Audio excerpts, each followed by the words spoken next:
এর থেকে যত দুনিয়াদার থেকে দূরে থাকবেন তত বেশি আপনি আল্লাহ শুকরিয়া আদায় করতে পারবেন।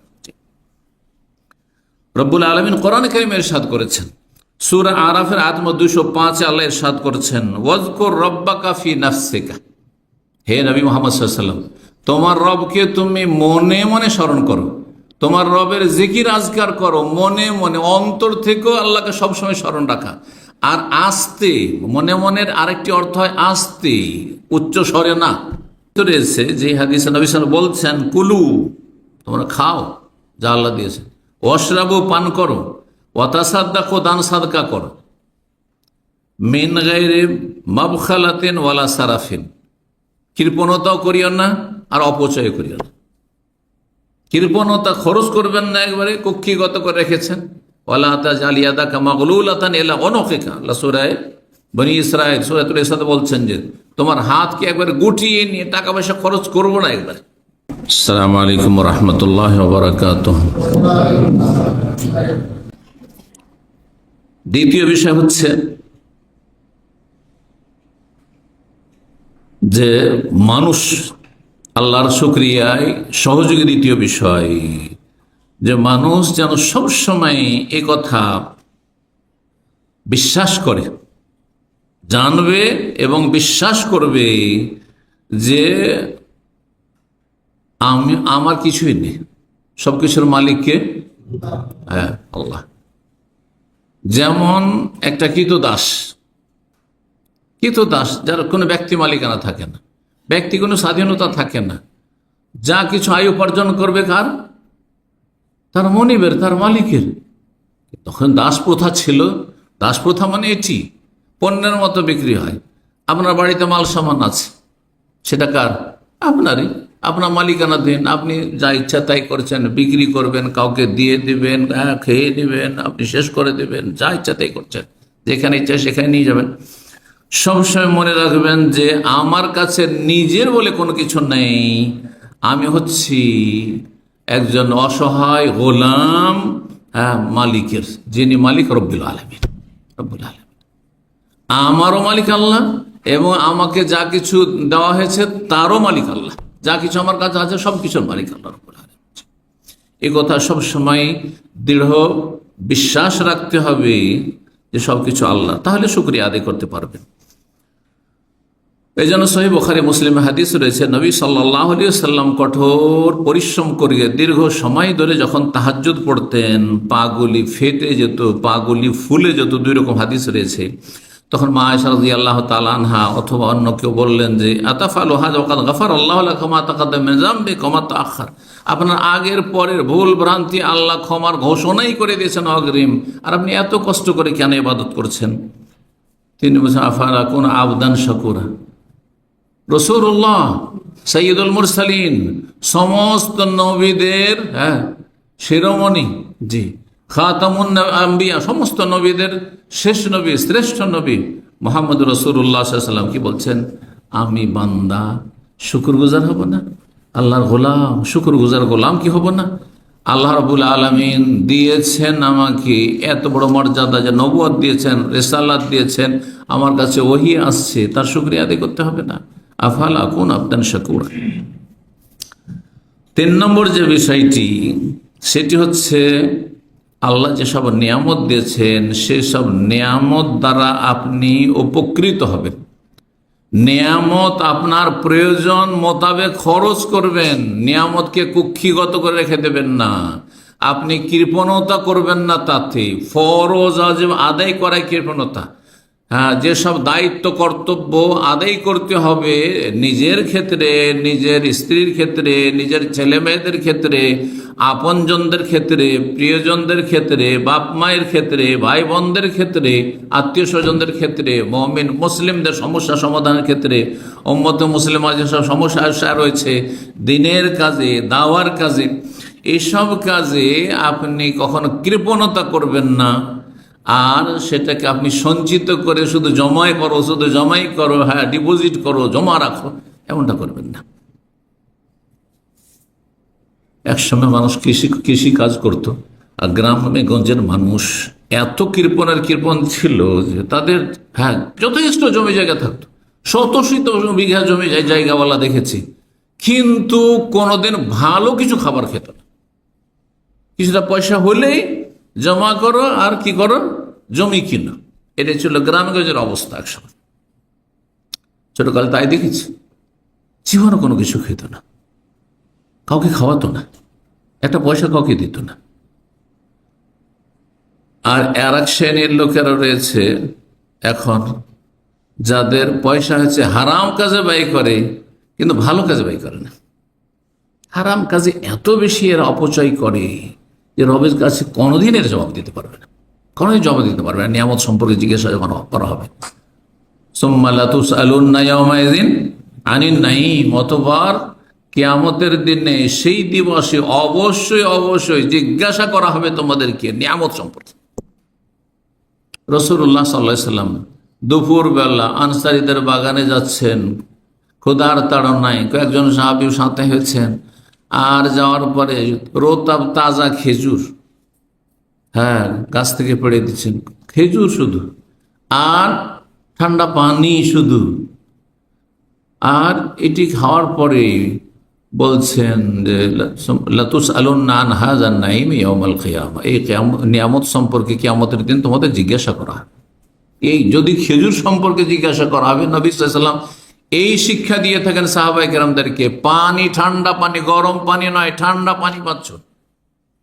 চিন্তা করুন তো, ঠান্ডা পানি যদি না পান, আর গরম পানি, যারা রোদরে কাজ করেন, যারা মরুভূমিতে কাজ করেন, পানি গরম হয়ে থাকে, তাতে উজু করতে হয়, সেই পানি খেতে হয়, সেটা যদি কত কষ্ট হইত। কখনো কি চিন্তা করেছেন যে এমন বহু মানুষ রয়েছে?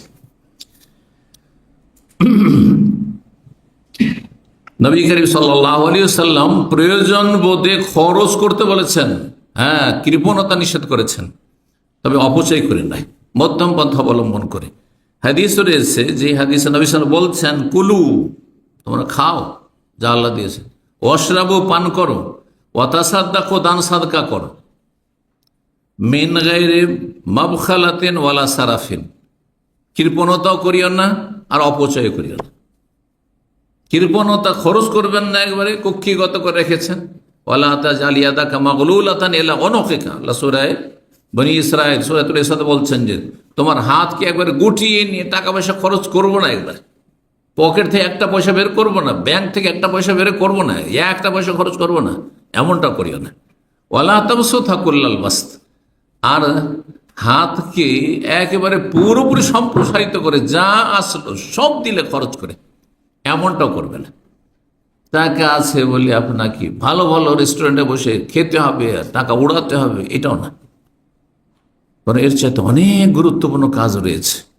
এসব ক্ষেত্রে মধ্যম পন্থা অবলম্বন করে গুরুত্বপূর্ণ কাজ রয়েছে মুসলিম উম্মার জন্য, আপনার সমাজের জন্য, আপনার আত্মীয় স্বজনের জন্য, আপনার আখিরাতের সম্বল গ্রহণের জন্য, সেগুলি করুন আপনি। রাসূলুল্লাহ সাল্লাল্লাহু আলাইহি ওয়াসাল্লাম বলছেন যে কৃপণতাও করবেন না আর অপচয় করবেন না, দান সাদকা করো আর পানাহার করো। ফাইনাল্লাহু ইউহিব্বু, কারণ আল্লাহ পছন্দ করেন আইয়ুরা আসারু নি'মাতিহি আলাইহি, আল্লাহ চান যে আল্লাহ তোমাকে যে নিয়ামত দিয়েছেন তা তোমার শরীরে আর তোমার দৈনন্দিন জীবনে যাতে দেখা যায় যে আল্লাহ টাকা পয়সা দিয়েছেন, সুতরাং আপনি মাছ গোস্ত খাচ্ছেন, আল্লাহ ধন সম্পদ দিয়েছেন, সুতরাং ভালো কাপড় চোপড় পরছেন, হ্যাঁ, আল্লাহ ধন সম্পদ দিয়েছেন, সেখান থেকে দান সাদকা করছেন, হ্যাঁ, এটা আল্লাহ দেখতে চান। মুসনাদ আহমদ, নাসাই, তিরমিজির হাদিস, এবং আর হাদিসটি হাসান। 4 নম্বর আল্লাহ শুকরিয়া আদায়ের মাধ্যম হচ্ছে আল্লাহ রাব্বুল আলামিনকে স্মরণ করা, কারণ এগুলো আল্লাহর দান।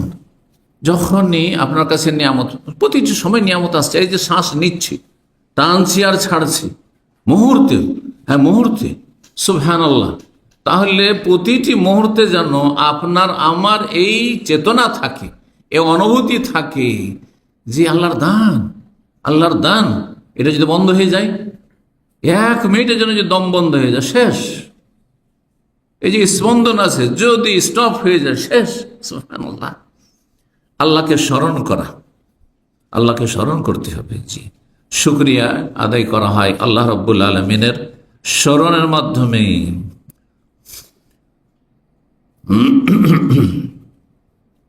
রাসূলুল্লাহ সাল্লাল্লাহু আলাইহি ওয়াসাল্লামের একটি হাদিস রয়েছে, লাম ইয়াকুল শাইআন ইল্লা হামিদাল্লাহ আলাইহি। কোনো কিছু যখন খাবেন তখন আলহামদুলিল্লাহ বলবেন। ওয়ালা ইয়াশরাবু শারাবান ইল্লা হামিদাল্লাহ আলাইহি। কোনো কিছু পান করবেন বলল আলহামদুলিল্লাহ, খেলেও আলহামদুলিল্লাহ, পান করলেও আলহামদুলিল্লাহ, কোনো কিছু পেলেন আলহামদুলিল্লাহ।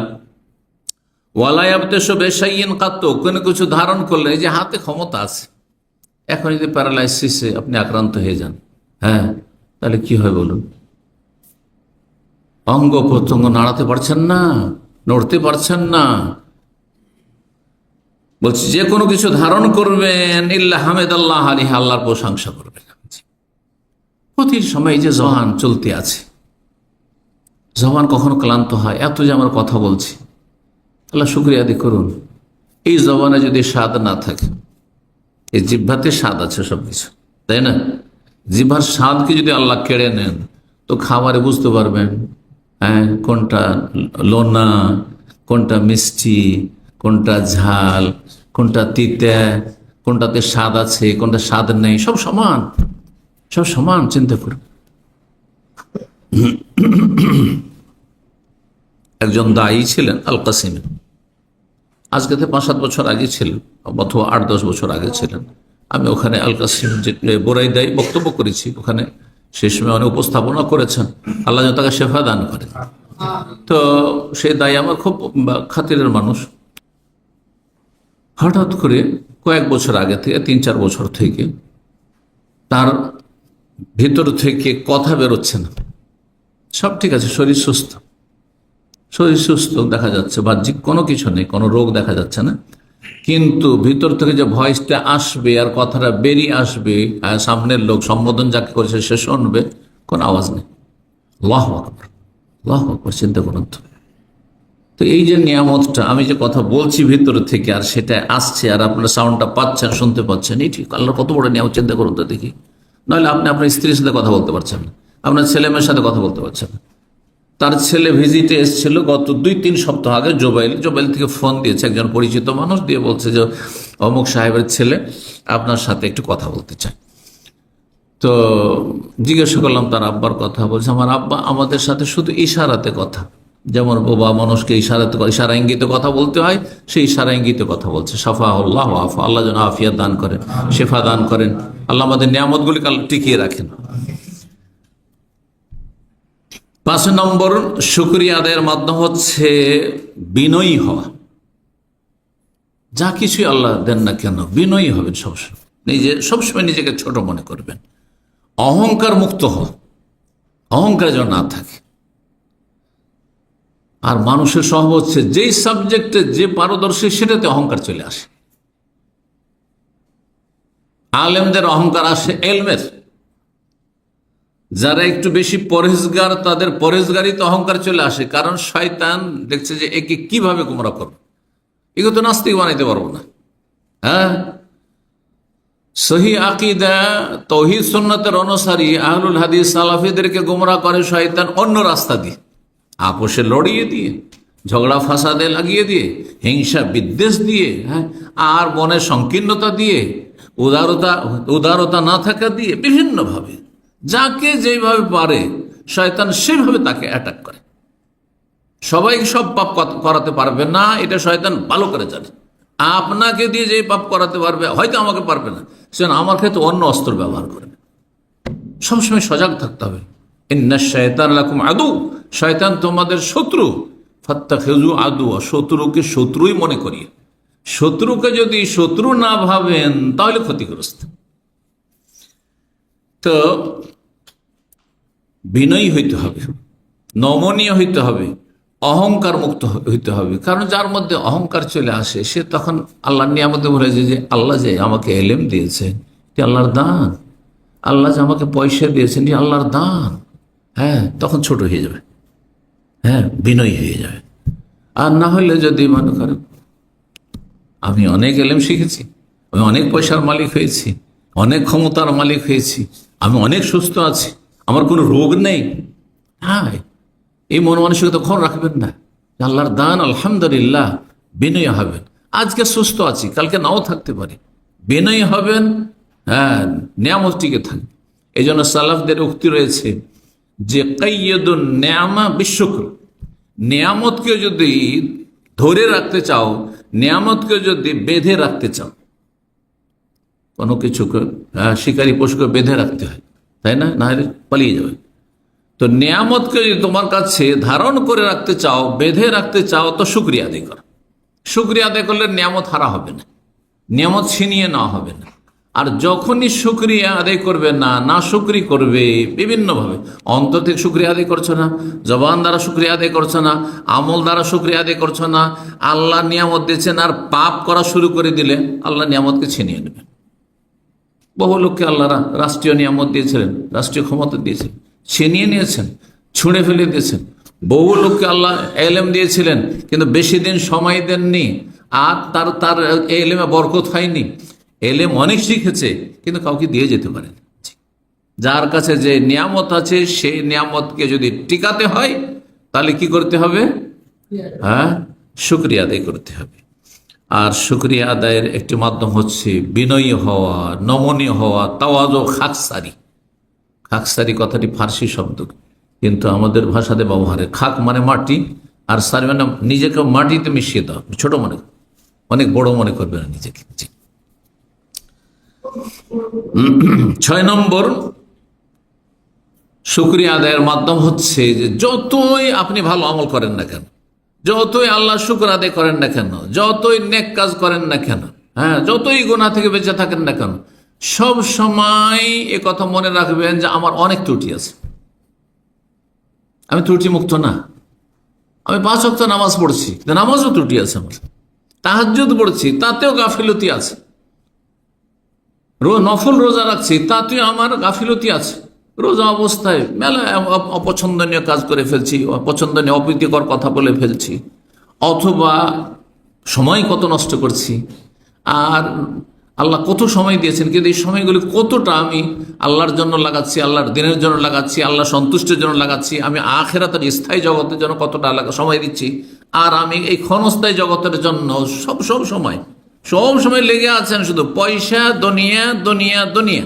24 ঘন্টার মধ্যে কতক্ষণ দুনিয়ার কাজ করছেন আর কতক্ষণ আপনি আখিরাতের কাজ করছেন, চিন্তা করুন। তো শুকরিয়া আদায়ের ক্ষেত্রে যতই আপনি শুকরিয়া আদায় করেন, কিন্তু আপনি নিজেকে ত্রুটিপূর্ণ মনে করেন। 7 নম্বর উপায় হচ্ছে শয়তানের বিরুদ্ধে জিহাদ করা, জাহাদ, সর্বাত্মক প্রচেষ্টা চালানো। হ্যাঁ, সব সময় নিজের আত্মপর্যালোচনা করেন, নিজের হিসাব করেন, এবং শয়তান যে মন মেজাজকে এবং কথা কাজকে পাপের দিকে নিয়ে চলে যাচ্ছে বা নেকির কাজ থেকে গাফেল করে দিচ্ছে, এক্ষেত্রে শয়তানের বিরুদ্ধে সবসময় লড়াই চালিয়ে যেতাম, সংগ্রাম চালিয়ে যেতাম। ওয়াল্লাযীনা জাহাদু ফীনা লানাহদিয়ান্নাহুম সুবুলানা, আল্লাহ ইরশাদ করছেন যে যারা আমার পথে সর্বাত্মক চেষ্টা করবে, মুজাহাদা, জিহাদ করবে, মেহনত পরিশ্রম করবে, মেহনত অবশ্যই আল্লাহ মেহনতের মূল্যায়ন করবে। লানাহদিয়ান্নাহুম সুবুলানা, অবশ্যই আমার পথ দেখাবো, জান্নাতের রাস্তা দেখাবো, আমার সন্তুষ্টির রাস্তা দেখাবো। এবং শয়তানের অনিষ্ট থেকে আল্লাহকে আশ্রয় চাইতে হবে, শয়তানের বিরুদ্ধে সংগ্রাম চালিয়ে যেতে হবে। দেখেন, মনে যখনই খারাপ কথা আসছে, এটা কোথা থেকে আসছে? শয়তানের ওয়াসওয়াসা, শয়তানের কুমন্ত্রণা। তাহলে তখন কি মুজাহাদা হচ্ছে যে মন খারাপ দিকে যাচ্ছে, এখন আমি ভালোর দিকে ফিরে নিয়ে আসবো, হ্যাঁ, ভালো কাজ করা শুরু করব। গাফিলতি চলে আসছে, হ্যাঁ, ফরজ নফলে আমি গাফিলতি থেকে মুক্ত হয়ে যাবে।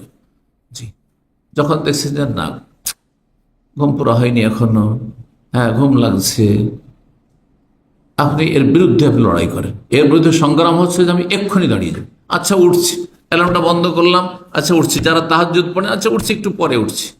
যারা তাহাজ্জুদ পড়েন না, হয়তো ফজরের আজানের সময় অ্যালার্ম লাগিয়ে রেখেছেন, অ্যালার্ম বাজলে আচ্ছা এখন তো আধা ঘন্টা 25 মিনিট আছে, জামাত তো ধরেই নেব, আচ্ছা 5 মিনিট, এই যখনই 5 মিনিট, আচ্ছা একটু আরাম করি, আচ্ছা একটু ঘুমটা হালকা হয়ে যাক, দেখবেন ঘুম চেপে যাবে। সাথে সাথে মুজাহাদা করে যে এক্ষুনি উঠবো। এই যে মন বলছে যে না পরে উঠি, তখনই উঠবো, এটা হচ্ছে মুজাহাদা। মনে যে গাফিলতি আসছে অথবা শিথিলতা আসছে অথবা যে কোনো এই ধরনের ত্রুটির দিকগুলো আসছে বা খারাপ কথা আসছে, তার বিপরীত ভালো কাজের দিকে আপনি নিজেকে নিয়ে যাবেন, এটি শয়তানের বিরুদ্ধে সংগ্রাম করা। আল্লাহ রাব্বুল আলামিন কোরআনে কারীমে ইরশাদ করেছেন, ইবলিস শয়তান যখন বিতাড়িত হয়ে গেল, জান্নাত থেকে বিতাড়িত হইল, আল্লাহ সন্তুষ্টি থেকে বিতাড়িত হইল, মালাউন অভিশপ্ত হয়ে গেল। হ্যাঁ, আল্লাহ যখন তাড়িয়ে দিলেন রহমত থেকে, তখন আল্লাহর কাছে কি চেয়েছিল? ছাড় চেয়েছিল, ক্ষমতা চেয়েছিল। হ্যাঁ, তো আল্লাহ বলেছেন ঠিক আছে, ইন্নাকা মিনাল মুনজারিন, তোমাকে ছাড় দিলাম, তোমাকে ক্ষমতা দিলাম, তুমি যা চাইছো তাই দিলাম, তুমি যাকে পারবে তুমি জাহান্নামে নিয়ে যেত, তোমার সঙ্গী বানাও। তো সেই সময় শয়তান যে কথাগুলি বলেছিল তার কিছু কথা, সুম্মা লাআতিয়ান্নাহুম মিন বাইনি আইদিহিম ওয়া মিন খালফিহিম ওয়া আন আইমানিহিম ওয়া আন শামাইলিহিম। হে আল্লাহ, এই যাদের জন্য আমি অভিশপ্ত মালাউন হয়ে গেলাম, যাদের জন্য আমি কাফের হয়ে গেলাম, যেই জাতির জন্য আমি জাহান্নামী হয়ে গেলাম, আর তোমার রহমত থেকে বিতাড়িত হইলাম, সেই জাতি হচ্ছে আদম এবং তার সন্তানরা, তাই না? আদম আলাইহিস সালামকে সিজদা করতে বলা হয়েছে, সেটা করে নিলেই তো আল্লাহর অনুগত বান্দাই থাকতো সে।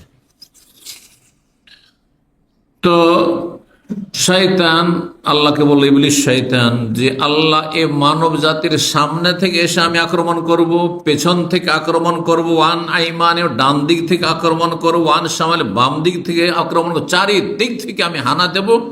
ওয়ালা তাজিদু আকসারাহুম শাকিরিন।